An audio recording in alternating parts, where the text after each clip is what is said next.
നമസ്കാരം. കേരള ന്യൂസിലേക്ക് സ്വാഗതം. സംസ്ഥാനത്ത് സ്ത്രീധന പീഡനത്തിനിരയായി മറ്റൊരു പെൺകുട്ടി കൂടി ജീവിതം അവസാനിപ്പിച്ചിരിക്കുന്നു.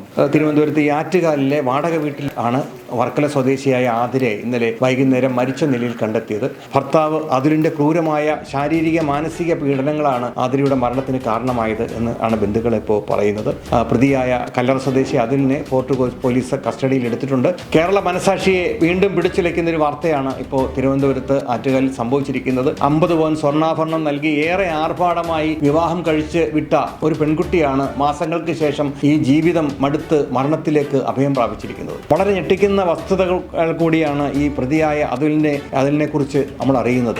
നേരത്തെയും ഇത്തരമൊരു ദുരന്തം ഉണ്ടായിട്ടുണ്ട്. അതിലുമായി വിവാഹം നിശ്ചയിച്ച ശേഷം ആ ബന്ധത്തിൽ നിന്ന് ഇയാൾ പിന്മാറിയതിനെ തുടർന്ന് ഒരു പെൺകുട്ടി ആത്മഹത്യ ചെയ്യുന്ന അവസ്ഥയുണ്ടായി. അങ്ങനെ ഒരു കൈപ്പേറിയ അനുഭവം ഇയാൾക്ക് മുന്നിലുണ്ട്. അതിനുശേഷമാണ് വർക്കല സ്വദേശിയായ ആതിരയെ ഇദ്ദേഹം വിവാഹം കഴിക്കുന്നത്. എന്നാൽ ഈ മുൻകാല അനുഭവം കണ്ടിട്ടും അതിൽ പാഠം പഠിച്ചില്ല എന്നതാണ് ഇപ്പോൾ നമുക്ക് പറയേണ്ടി വരുന്നത്.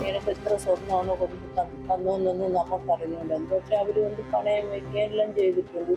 വിറ്റ് മാറ്റി മേടിക്കുക.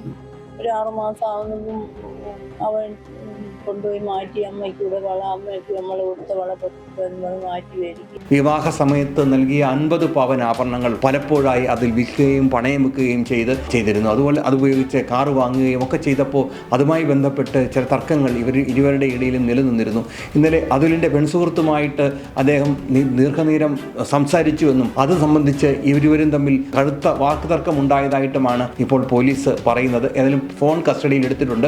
ഇതിന് പിന്നാലെയാണ് ആതിര മുറിക്കുള്ളിലേക്ക് കയറി മരിക്കുന്നത്. ആ സമയത്ത് ഇദ്ദേഹം സിറ്റ് ഔട്ടിൽ തന്നെ ഉണ്ടായിരുന്നിട്ടും അതിന് തടയാനുള്ള ശ്രമം നടത്തിയില്ല എന്നാണ് വളരെ വേദനയോടെ നമുക്ക് അറിയേണ്ടി വരുന്നത് സംഭവം. ഇപ്പോൾ ശരിയായിട്ടും ആത്മഹത്യ ഒന്നിനും ഒരു പരിഹാരമല്ല എന്ന് നമുക്കറിയാം. എന്നിട്ടും ഈ നല്ല രീതിയിൽ വിദ്യാഭ്യാസം നേടിയ പെൺകുട്ടികൾ പോലും എന്തുകൊണ്ടാണ് ഈ വഴി തിരഞ്ഞെടുക്കുന്നത് എന്ന് ഇപ്പോഴും സമൂഹത്തിന് മുന്നിൽ ഒരു ചോദ്യചിഹ്നമായിട്ട് തന്നെ അവശേഷിക്കുകയാണ്.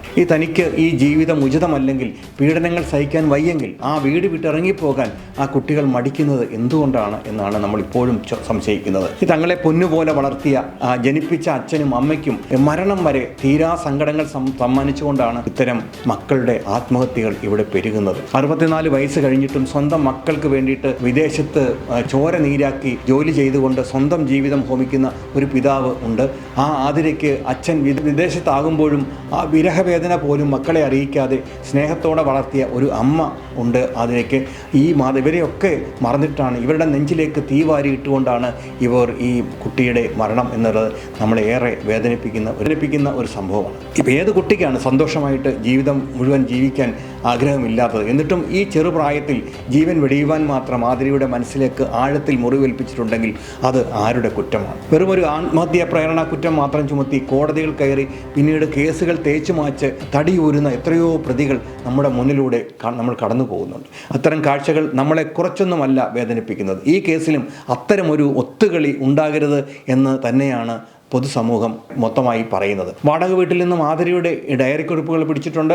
അതേപോലെ തന്നെ ഭർത്താവ് അതിൽ നിരന്തരം പീഡിപ്പിച്ചിരുന്ന കാര്യങ്ങൾ ഡയറിയിൽ കൃത്യമായി രേഖപ്പെടുത്തിയിട്ടുണ്ട് എന്നാണ് പോലീസ് പറയുന്നത്. അതേപോലെ അമ്മയ്ക്ക് അയച്ച ആത്മഹത്യാ കുറിപ്പുണ്ട്, അമ്മയ്ക്ക് അയച്ച ധാരാളം ഫോട്ടോകളുണ്ട്. അതൊക്കെയാണ് ഇപ്പോൾ തെളിവായിട്ടുള്ളത്. എന്തായാലും കൃത്യമായ അന്വേഷണം നടത്തി പ്രതിക്ക് കറുത്ത ശിക്ഷ കിട്ടത്തക്ക രീതിയിൽ ഈ കാര്യങ്ങൾ ചെയ്യുമെന്ന് തന്നെയാണ് നമ്മൾ വിശ്വസിക്കുന്നത്. ഇത്തരം കാര്യങ്ങൾ, ഓരോ കാര്യങ്ങൾ ഉണ്ടാകുമ്പോഴും നമ്മൾ പറയാറുണ്ട് ഇനിയും ഇത്തരം ഒരു കേസ് ഉണ്ടാകാൻ പാടില്ല എന്ന് പറയാറുണ്ടെങ്കിലും വീണ്ടും ഇത്തരം കേസുകൾ വീണ്ടും ഉയരുകയാണ്. അത് സങ്കടപ്പെടുത്തുന്നതാണ്. എന്തായാലും ആത്മഹത്യ ഒന്നിനും ഒരു പരിഹാരമല്ല എന്നാണ് പറയാനുള്ളത്. കൂടുതൽ വാർത്തകളുമായിട്ട് ഞങ്ങൾ ഇവിടെ തന്നെ ഉണ്ടാകും. കൂടുതൽ വാർത്തകൾ ഞങ്ങൾ നിങ്ങളെ അറിയിക്കുന്നതായിരിക്കും. നന്ദി, നമസ്കാരം. കൂടുതൽ വാർത്തകളും വിശേഷങ്ങളും നിങ്ങൾക്ക് ലഭിക്കാൻ കേരളീയം ന്യൂസ് സബ്സ്ക്രൈബ് ചെയ്യുക. കൂടെ ബെൽ ബട്ടണും അമർത്തുക.